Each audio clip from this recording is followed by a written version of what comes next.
नमस्कार शेतकरी बांधवांना, डॉक्टर समृद्धी ॲग्रोटेक अर्थात तरकारी किंगचे यूट्यूब चॅनल आपले सर्वांचे स्वागत। आजचा व्हिडिओचा विषय घेऊन येत असताना कोबी पिकात पहिले 1 ते 30 दिवसात आपण कशा पद्धतीने कामकाज केले पाहिजे या संदर्भात आपण आजचा व्हिडिओ देत आहोत। तत्पूर्वी आपण ज्या शेतकऱ्याच्या प्लॉटमध्ये उभे आहोत त्या शेतकऱ्याची माहिती जाणून घेण्याचा प्रयत्न करू। दादा, आपलं नाव सांगा।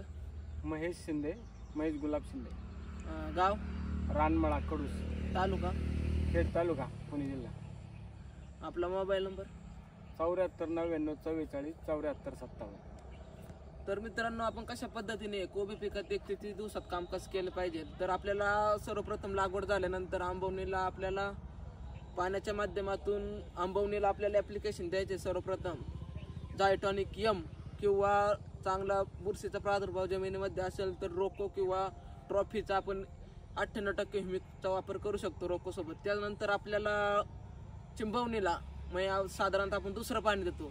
एक 10 ते 12 दिवसाच्या दरम्यान आपण कोणतं अन्नद्रव्य व्यवस्थापन केलं पाहिजे, तर आपल्याला 24-24-0 म्हणजे मादन नावाने भेटत असेल तर मादन घ्यायचे आपल्याला साधारणतः एकरी 100 किलोपर्यंत, आणि त्यासोबत आपल्याला घ्यायचे N21 म्हणजे 21% नत्र असलेले N21 घ्यायचे आपल्याला साधारणतः 10 किलो एकरी। हे आपल्याला अन्नद्रव्य व्यवस्थापन करून घ्यायचे। त्याच्यानंतर आपल्याला फवारणीच्या माध्यमातून फवारणी करत असताना आपल्याला फवारणी करायची आहे। एक 7व्या ते 8व्या दिवशी लागवडीनंतर आपल्याला फवारणी करायची आहे। एंट्राकॉल 30 ग्रॅम, सोलोमन 20 ml आणि चमकीला गारडाच्या चमकीला 50 ml हा एक आपल्याला स्प्रे फायदेशीर ठरू शकतो। त्याच्यानंतर आपल्याला एक 6 ते 7 दिवसाचा गॅप द्यायचा। त्याच्यानंतर आपल्याला परत एकदा फवारणी करायची। हे साधारणतः 14 ते 15 दिवसाच्या दरम्यान आपल्याला फवारणी करायची। N21 आपण जे जमिनीच्या माध्यमातून दिलं ते आपल्याला फवारणीच्या माध्यमातून घ्यायचे। आपल्याला 80 ग्रॅम 100 लिटर पंपाच्या प्रमाणे 80 ग्रॅम N21 आणि चमकीला आपल्याला पुन्हा एकदा रिपीट स्प्रे काढायचा 50 ml। दादा, आतापर्यंत साधारणतः तुम्ही किती वर्षापासून डॉक्टर समृद्धी ॲग्रोटेकचे मार्गदर्शन घेता?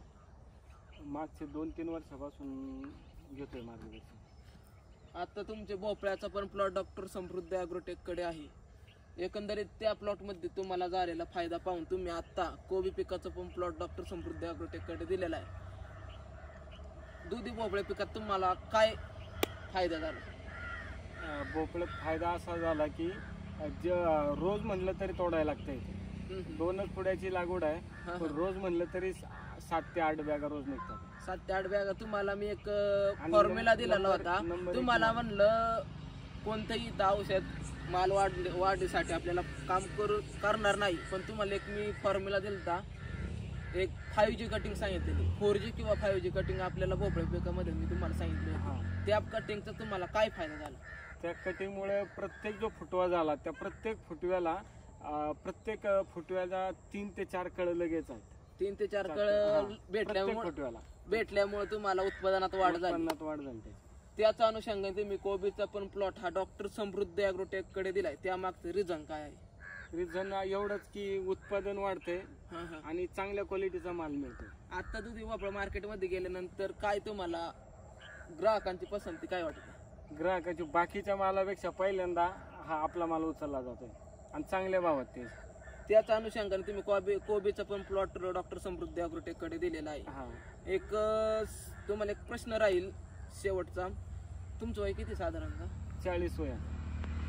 साधारणतः तुम्हाला एक प्रश्न राहील मित्रांनो, शेतकरी बांधवाला, आतापर्यंत 40 ते 50 किंवा 30 ते 50 वयोगटातील शेतकऱ्यांना तुमचा काय सल्ला राहील, ज्यांना योग्य रोड मॅप भेटत नाही? ते मी आता पाहिलं तर आपल्याला ते तोट्याची शेती करताना दिसतात, त्या शेतकऱ्यांसाठी तुमचा काय फायदा ते संदेश राहील ह्या व्हिडिओच्या माध्यमातून? त्यांना एवढंच सांगेल की योग्य मार्गदर्शन समृद्धी ॲग्रोटेकचं जसं मी मार्गदर्शन घेतले आणि शेती करायला लागलोय, जशी कंपनी सोडल्यापासून तसंच तुम्ही पहिले कंपनीत होतो काय परवडत नसल्यामुळे तुम्ही शेतीत उतरल्यानंतर कंपनीपेक्षा शेती फायदेशीर आहे का एवढं सांगा? शेती फायदेशीर आहे किंवा जेव्हा एक योग्य मार्गदर्शन मिळेल, योग्य रोड मॅप मिळेल। रोड मॅप काय असेल ते आणि योग्य मार्गदर्शन, चांगलं उत्पादन आणि वेळच्या वेळेवर सगळं काय असेल ते पूर्ण झालं की मग फायद्यात आहे शेती। मित्रांनो, आपण आलेलो होतो 16 ते 17 दिवसाच्या दरम्यान। तर त्याच्यानंतर आपल्याला काय केलं गेलं पाहिजे, तर आपल्याला त्याच्यानंतर आपल्याला एक बुरशीनाशकाची फवारणी टाकत असताना एक 22 ते 23 दिवसादरम्यान आपल्याला एक बुरशीनाशकाची फवारणी टाकायची। तर आपल्याला सर्वप्रथम तिथं फवारणी टाकायची, आपल्याला अवतार इंडोफिलचा अवतार घ्यायचा आपल्याला 30 ग्रॅम, 100 लिटर पंपाच्या प्रमाणे अवतार घ्यायचे 30 ग्रॅम. त्याच्यानंतर आपल्याला कासुबी 25 ml आणि त्यासोबत आपल्या पुन्हा एकदा चमकीलाचा आपल्याला एक वापर करून घ्यायचा आहे. त्याच्यानंतर आपल्याला जमिनीच्या माध्यमातून देत असताना फ्युमिकचे एक आपण पुन्हा एकदा वापर करू शकतो आणि N21 त्यासोबत घेऊ शकतो. तर तुम्हाला मार्गदर्शन योग्य वाटत असेल तर डॉक्टर समृद्धी ॲग्रोटेकचं तुम्ही मार्गदर्शन घेऊ शकता. तर तुम्ही किती आता दुधी भोपळ्याची किती फी दिली डॉक्टर समृद्धी ॲग्रोटेकला? एका प्लॉटसाठी 1100 रुपये दिलेली आहे आणि ते मी म्हणतो ते पहिल्या दिवसातच माझं ते पहिल्या 1 नंबर मार्केटला माल खपल्यामुळे ते पहिल्या तोड्यात वसूल झाले. हा, आणि ते आपल्याला समाधान राहतं की ते चांगल्या प्रकारे माल गिराईक आपली वाट बघते माल यायची इथपर्यंत. त्याच्या अनुषंगाने तुम्ही डॉक्टर ते आपल्या कोबीच्या पिकासाठी किती दिले? कोबीच्या पिकासाठी 1100 रुपये प्लॉटसाठी आहे. काय जास्त फी आहे का कमी आहे? नाही ना, फी नगण्य आहे एकदम.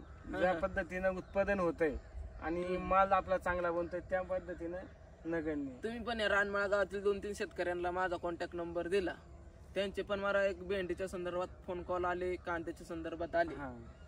तर तुम्हाला फायदा भरपूर असं प्रमाणात झालेला आहे. फायदा नक्कीच झाला, त्याच्यामुळेच मी ते कॉन्टॅक्ट नंबर दिला. तर मित्रांनो, तुम्हाला पण असं मार्गदर्शन घ्यायचं असेल तर डॉक्टर समृद्धी ॲग्रोटेकला संपर्क करून तुम्ही मार्गदर्शन घेऊ शकता. 91 97 32 74 ला संपर्क करून हे तुम्ही मार्गदर्शन घेऊ शकता. प्लॉट ते फोन रिसिव्ह नाही झाला तर व्हॉट्सअपला मेसेज करून ठेवू शकता. आणि याच्यानंतर 30 ते 60 दिवसाच्या दरम्यान आपण काय नियोजन केलं पाहिजे कोबी पिकात, कमी खर्चात जास्त उत्पादन आपण कोबी पिकात कशा पद्धतीने घेऊ शकतो या संदर्भात व्हिडिओ तुमच्यापर्यंत लवकरच येईल. व्हिडिओ शेवटपर्यंत पाहिला त्याबद्दल नमस्कार. आणि चॅनलला प्रथम आला असेल तर लाईक शेअर सबस्क्राईब करा. नमस्कार.